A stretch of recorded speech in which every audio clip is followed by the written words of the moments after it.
Good morning, my dear students. So let's move to the exercise problems of gravitation chapter. And here the first problem is how does the force of gravitation between two objects change when the distance between them is reduced to half? तो आपका सवाल यहाँ पे कहना ये चाह रहा है कि अगर आपके पास दो ऑब्जेक्ट्स हैं, ठीक है, उनके मासेस m1 और m2 ले लेते हैं और इनके बीच की डिस्टेंस को हम लोग d ले लेते हैं, तो इनके बीच अभी कुछ फोर्स F लग रहा होगा सपोज। नाउ हम इसके बीच के डिस्टेंस को रिड्यूस कर देते हैं हाफ, मीन्स d/2। तो आपको बताना ये है कि इनके बीच में जो नया फोर्स यहाँ पे एक्ट करेगा वो पुराने फोर्स के कंपैरिजन में कितना होगा। ठीक है, तो दोनों सिचुएशन के लिए मैं यहाँ पे कैलकुलेशन आप लोगों को शो कर देता हूँ। फर्स्ट सिचुएशन में हमारे पास F इज इक्वल टू क्या आ जाएगा, G into m1 m2 upon d square आएगा। ठीक है, सेकेंड सिचुएशन में हमारे पास क्या हो जाएगा, फोर्स का formula F dash is equal to G into m1 m2 divided by d/2 का होल स्क्वायर, राइट। अब यहाँ पे इसका स्क्वायर करेंगे तो ये आपको मिलेगा G into m1 m2 upon D square by 4। 4 चला जाएगा ऊपर, इसका मतलब F dash is equal to कितना आ जाएगा, 4 times G m1 m2 upon D square. और ये क्या है, पुराना वाला फोर्स है, तो ये क्या हो जाएगा, 4 टाइम्स F हो जाएगा। इसका मतलब अगर आप डिस्टेंस को हाफ रिड्यूस करेंगे तो फोर्स 4 टाइम्स बढ़ जाएगा, राइट। तो ये आपका आंसर होगा इसमें, the force will increase by 4 times. ठीक, चलिए तो फर्स्ट क्वेश्चन हमारा हो गया कंप्लीट। आप लोग इसको चाहें तो नोट डाउन कर सकते हैं। ठीक है, यहाँ पे ये लिख देंगे ना, let's consider that the masses of the two bodies are m1 and m2 and the separation between them is d and the force acting between the bodies is F, so F will be equal to this one. And in second situation, the distance between the new distance between the two bodies is d/2 and masses are same, तो new force F dash will be equal to this formula। उसके बाद ये आगे की calculation. ठीक है, चलिए मैं आगे बढ़ता हूँ, सेकंड क्वेश्चन पे आ जाते हैं अब हम लोग। Second question, gravitational force acts on all objects in proportion to their masses, why then a heavy object does not fall faster than a light object. चलिए ये अच्छा क्वेश्चन, इस सवाल को ध्यान से समझिएगा। इसमें ये कहना चाह रहा है कि देखिए मास ज्यादा होगा तो फोर्स ज्यादा होगा। मैं सेकंड क्वेश्चन का सॉल्यूशन बता रहा हूँ, ठीक है। सेकंड क्वेश्चन में फोर्स जो होता है वो मास के प्रोपोर्शनल है, राइट। तो इसका कहना यह है कि अगर जब फोर्स ज्यादा है तो हैवी ऑब्जेक्ट तेजी से क्यों नहीं गिरता। अब आप कहेंगे कि सर गिरता तो है, अगर मैं एक बड़े से बॉल को गिरा दूं और एक छोटे से पत्ते को गिरा दूं तो बॉल तो पहले गिरेगा। नहीं बच्चों, ऐसा नहीं होता है, ये आप लोगों को मिसकंसेप्शन है एक्चुअल में। देखो बात का है क्या है ना, कि हम लोगों को रियल लाइफ में एयर रेजिस्टेंस बहुत फेस करना पड़ता है। तो उस केस में आप अगर क्या बोलते हैं, ग्रेविटी, अंडर ग्रेविटी अगर आप एक पत्ते को, छोटे से पत्ते को और एक बॉल को गिराएंगे एक साथ, तो पत्ते पर ज्यादा एयर रेजिस्टेंस की वजह से वो स्लो डाउन हो जाता है। अगर आप विदाउट एयर सिर्फ ग्रेविटी की बात करें तो दोनों एक साथ गिरेंगे, एग्जैक्टली एक साथ गिरेंगे अगर आप सेम हाइट से गिराते हैं तो। ठीक है, तो बात ये है, सवाल ये कहना चाह रहा है कि why does then a heavy object does not fall faster than a light object. एक हल्की वस्तु के कंपैरिजन में भारी वस्तु जो है जल्दी क्यों नहीं गिरती है। ठीक है, क्योंकि रियलिटी तो यही है कि वो जल्दी नहीं गिरेगा। तो दिक्कत क्या है यहाँ पे, इसका आंसर कैसे देंगे हम लोग। फोर्स क्या है, डायरेक्टली प्रोपोर्शनल टू मास है, लेकिन हमने देखा था कि एस जो होता है वो U T plus half A T square होता है। इसका मतलब एस जो है वो एक्सेलरेशन पे डिपेंड कर रहा है। ठीक है, डिस्प्लेसमेंट जो है वो किस पर डिपेंड कर रहा है, आपके एक्सेलरेशन पे डिपेंड कर रहा है। इस इक्वेशन में, पूरे इक्वेशन में कहीं पे मास का जिक्र ही नहीं हुआ है, राइट। तो अगर force directly proportional to mass है, इसका मतलब क्या होगा, एक्सेलरेशन कांस्टेंट होगा, ये मास से इंडिपेंडेंट होगा। भाई सीधी सीधी बात है, अगर आप फोर्स की बात करें तो G into mass of earth into mass of object divided by radius of earth का स्क्वायर आता है। यहाँ पे इस वाली क्वांटिटी को हम लोग क्या कहते हैं, ग्रेविटेशनल एक्सेलरेशन कहते हैं, जिसको हम लोग स्मॉल जी से रिप्रेजेंट करते हैं, राइट। तो ये जो चीज है ना, ये जो जी होता है ना, स्मॉल जी, ये सभी ऑब्जेक्ट के लिए क्या रहता है, कांस्टेंट रहता है अर्थ के सरफेस पे। तो ये कांस्टेंट रहेगा, इसका मतलब आपका एक्सेलरेशन कांस्टेंट हो गया। तो सेम टाइम में सेम डिस्टेंस कवर करेंगे, राइट। इसका मतलब यहाँ पे मेन फैक्टर जो है वो है एक्सेलरेशन। तो इसके आंसर में हम लोग सेकंड के आंसर में क्या लिख लेंगे, the acceleration of bodies are independent of their masses, that is why मतलब कि lighter mass as well as heavier mass both fall together. ठीक है, तो आई होप कि दूसरे सवाल का जवाब भी आपको समझ में आया हो।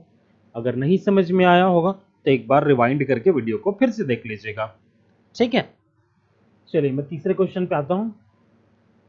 What is the magnitude of the gravitational force between the Earth and a 1 kilogram object on its surface? Mass of the Earth is 6 into 10 to the power 24 kilogram, and the radius of Earth is 6.4 into 10 to the power 6 meters. Okay, तो तीसरे question आपका calculation based है पूरा का पूरा, जो हमने यहाँ से ये कैलकुलेशन किया ना, यही वाला। तो तीसरे क्वेश्चन में आप लोगों को निकालना है force which is equal to G m1 m2 upon r का स्क्वायर। वैल्यूज पुट कर देते हैं। g की वैल्यू होती है 6.67 10 टू द पावर -11। ठीक है, m1 आपका मास ऑफ अर्थ दिया हुआ है 6 into 10 to the power 24। Radius of earth दिया है 6.4 into 10 to the power 10 to the power कितना था 6 मीटर, और इसका स्क्वायर कर देंगे। इंटू मास जो है m2 वो दिया हुआ 1 किलोग्राम। ठीक है, अब इसकी वैल्यू आप लोगों को याद रखनी पड़ेगी, बार बार कैलकुलेट करके थोड़ी निकालेंगे इसको हम लोग, राइट। तो F इज इक्वल टू आ जाएगा 9.81 इंटू 1, तो 9.81 न्यूटन जो है ये आपका फोर्स उस पर एक्ट करेगा। ठीक है, तो ये हो गया आपका सॉल्यूशन, तीसरे क्वेश्चन का सॉल्यूशन हो गया। ठीक है, चलिए अगले सवाल की तरफ आते हैं। The earth and the moon are attracted to each other by a gravitational force. Does the Earth attract the Moon with a force that is greater or the smaller, or in as the same as the force with which the Moon attracts the Earth? Why? चौथा सवाल बड़ा ही पेचीदा है, ध्यान से समझिए इसको। आपके पास ये अर्थ है और आपके पास एक मून भी है, दोनों साइज में बहुत अलग अलग हैं। ठीक है, अर्थ का मास काफ़ी ज़्यादा होगा मून के मास के कंपैरिजन में। तो मान लेते हैं मून जो है अर्थ पर F1 फोर्स लगा रहा है और अर्थ जो है मून पर F2 फोर्स लगा रहा है। आपको क्या लगता है, क्या F2 फोर्स मून पर लगने वाला फोर्स F1 से ज़्यादा होगा, या F1 जो अर्थ पर फोर्स लग रहा है वो ज़्यादा होना चाहिए F2 से, या फिर दोनों इक्वल होने चाहिए? क्या लगता है आप लोगों को, इन तीनों में से कौन सा केस होगा? मुझे ऐसा लग रहा है कि ज़्यादातर बच्चे सोच रहे होंगे कि पहला वाला केस सही होना चाहिए, क्योंकि अर्थ बड़ा है तो ज़्यादा फोर्स लगाएगा मून पे, लेकिन आप गलत हैं। एक्चुअल में होगा ये, क्योंकि देखिए हम लोगों ने न्यूटन का तीसरा नियम पढ़ा है, third law of motion, right. So third law of motion states that for every action there is equal and opposite reaction. For every action there is equal and opposite reaction. इसका तात्पर्य यह है कि अर्थ जितना फोर्स मून पे लगा रहा होगा, सेम एग्जैक्ट उतना ही फोर्स मून अर्थ पे इस टाइम पे लगा रहा होगा। It means that F1 will be equal to F2। ठीक है, तो according to Newton's third law of motion we can say that for every action there is equal and opposite reaction, which means that the forces applied by moon and earth on each other will be equal in magnitude. Direction में opposite होंगे, magnitude में equal होंगे, right. So this is your solution for question number 4, and we have done the question number 4. Now let's move to the question number 5. If the moon attracts the earth, why does the earth not move towards the moon? ये अच्छा सवाल है। देखो अभी इसके सवाल के बाद यही सवाल आना था कि सर अगर मून जो है उतना ही फोर्स लगा रहा है अर्थ पे, तो मून अर्थ काहे नहीं मूव होता उसके चारों तरफ? बच्चों इसके पहले वाले सवाल मैंने क्या बताया था कि फोर्स सेम है लेकिन एक्सेलरेशन तो अलग होगा। यहाँ पे दो बॉडीज की बात हो रही है, ठीक है, वहाँ पे चीज़ें थोड़ी सी, वहाँ पे चीज़ें क्या हो रही थी अर्थ और बॉडी के आसपास। यहाँ पे ध्यान से देखो, जो हमने कौन से क्वेश्चन में सेकंड वाले सवाल में जो हमने डिस्कशन किया था कि फोर्स मास पे डिपेंड करता है, इसका मतलब एक्सेलरेशन जो होगा वो कांस्टेंट होगा, वो मास पे डिपेंड नहीं करेगा, राइट। लेकिन ये बात तब हो रही थी जब हम लोग कंपेयर कर रहे थे ये अर्थ और इस पर लगने वाले फोर्स के बीच में। यहाँ पे दो ऑब्जेक्ट के मासेस और उनके बीच उन पर लगने वाले फोर्स के बारे में बात हो रही थी, ठीक है। यहाँ पर हम अर्थ और मास के बारे में बात नहीं कर रहे हैं, यहाँ पर हम बात कर रहे हैं दो डिफरेंट मास के बारे में, ठीक है। और इस सवाल में, नए सवाल में हम लोग बात कर रहे हैं अर्थ और छोटे से मास के बारे में, ठीक है। तो यहाँ पे एक्सेलरेशन क्या होगा, एक्सेलरेशन डिपेंड करेगा फोर्स अपॉन मास पे, यहाँ पे तो डिपेंड करेगा क्योंकि फोर्स सेम है इस बार, ठीक है। इस बार फोर्स सेम है, मास जो है वो डिफरेंट है, तो एक्सेलरेशन क्या होगा, इनवर्सली प्रोपोर्शनल टू मास होगा। इसका मतलब जिसका मास ज्यादा उसका एक्सेलरेशन कम।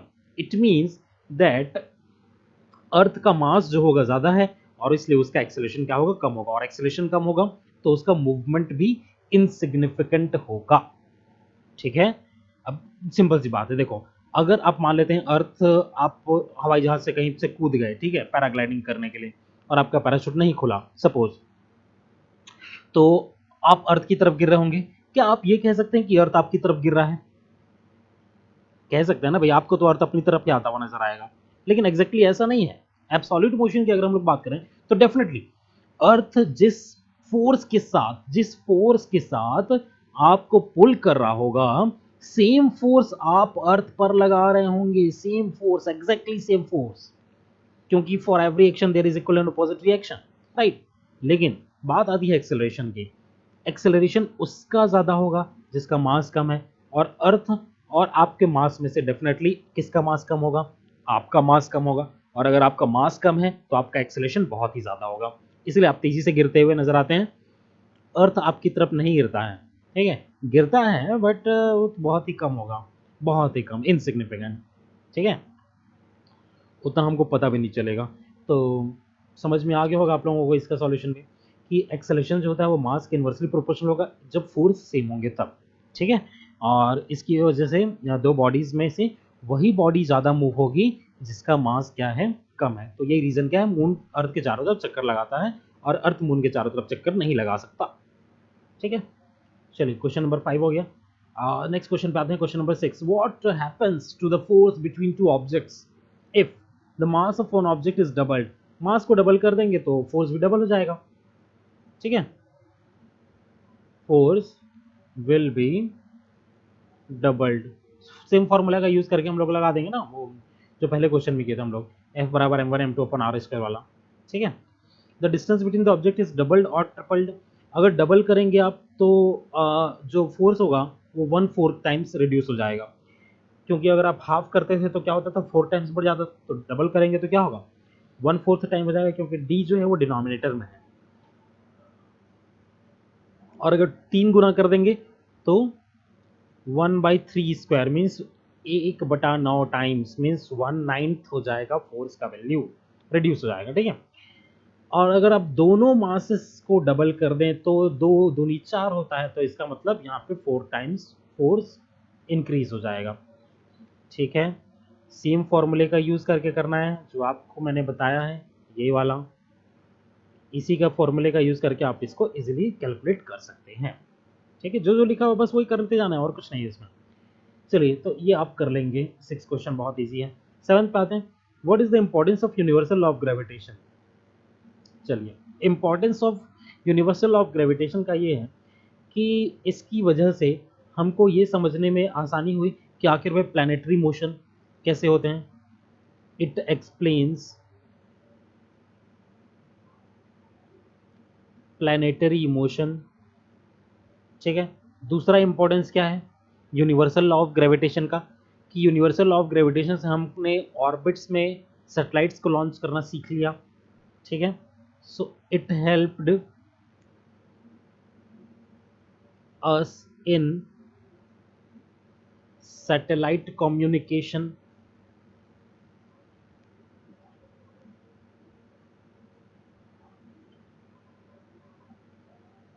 ठीक है।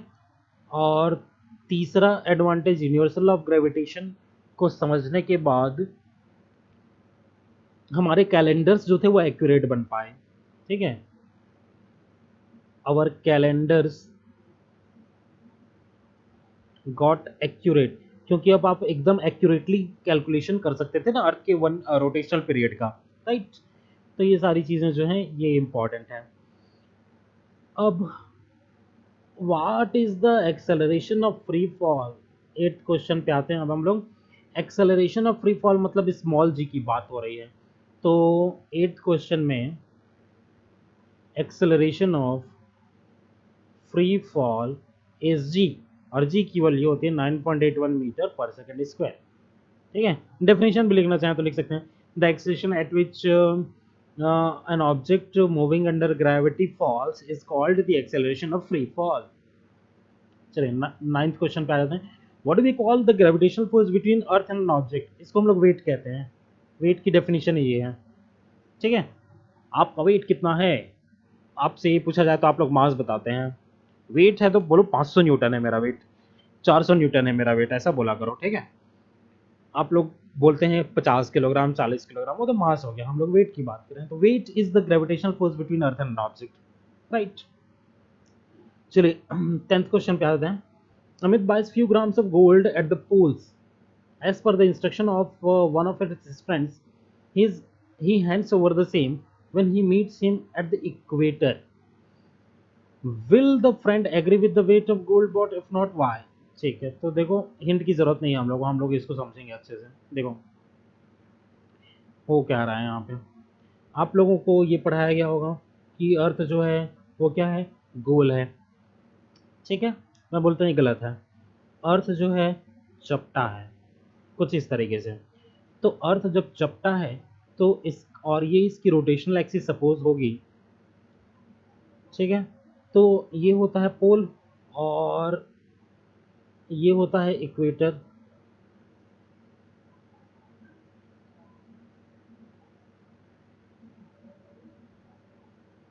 ठीक है, ये ऑरेंज वाला लाइन इक्वेटर है। तो अगर सेंटर यहाँ कहीं पे हो तो पोल ज़्यादा पास में है कि इक्वेटर ज़्यादा पास में है। आप कहें कि OP जो होगा वो तो कम होगा OE से, राइट, क्योंकि पोल वाला पॉइंट ज़्यादा पास होगा सेंटर के इक्वेटर के कंपैरिजन में। ठीक है, इस वजह से जो G की वैल्यू होती है वो पोल्स पे लार्ज होती है, large at poles, and G की वैल्यू जो होती है वो स्मॉलर एट इक्वेटर होता है। ठीक है, इक्वेटर पे स्मॉल होता है, इक्वेटर पे एग्जैक्टली 9.81 होता है, पोल्स पे 10 के आसपास होता है। ठीक है, तो ये फर्क आएगा। अगर वहाँ पे मान लेते हैं आपने 1 किलोग्राम किसी चीज़ को मेजर किया, मशीन में 1 किलोग्राम रीडिंग शो कर रहा है। ठीक है, तो वहाँ पे वेट कितना होगा उसका, M/G। ठीक है, ये आपको 1 किलोग्राम पता है। अब अगर आप उसको कहीं और इक्वेटर पे लेकर के आएंगे तो उसका मास कितना शो होगा, अब उसका वेट क्या हो जाएगा, मैं यहाँ पे पोल लिख देता हूँ और यहाँ पे M/GE लिख देता हूँ। ठीक है, उसका नया वेट जो होगा। अब ध्यान से देखिए, मास तो दोनों में सेम होगा, तो अब इसको कंपेयर करेंगे आप पोल पे वेट और इक्वेटर पे वेट को, तो वो GP/GE के रेशियो के बराबर होगा। अब इसमें से ज़्यादा कौन सा है, पोल वाला ज़्यादा है, इसका मतलब जो इक्वेटर पे वेट है वो कम शो करेगा, और इक्वेटर पे अगर वेट कम शो करेगा तो दिक्कत तो होगी ना। ठीक है, तो आई होप कि ये भी आप लोगों को समझ में आएगा। ग्रेविटेशनल एक्सेलरेशन की वैल्यू अलग अलग होने की वजह से आपको मास वेट की रीडिंग में क्या होगा, आपको डिफरेंस नजर आएगा वहाँ पे। ठीक है बच्चों, तो आज के वीडियो में हम लोग इतना ही कवर करते हैं, बाकी के क्वेश्चन जो हैं वो हम लोग कल के वीडियो में कवर कर लेंगे। इस सबको आप अच्छे से नोट डाउन कर लीजिएगा। 10 क्वेश्चन मैंने अभी आप लोगों को सॉल्व कराए हैं, सबके सॉल्यूशन को आप लोग अच्छे से नोट डाउन कर लीजिएगा, और इसके बाद कल और 12 सवाल के साथ हम लोग मिलते हैं। So thank you so much and have a nice day.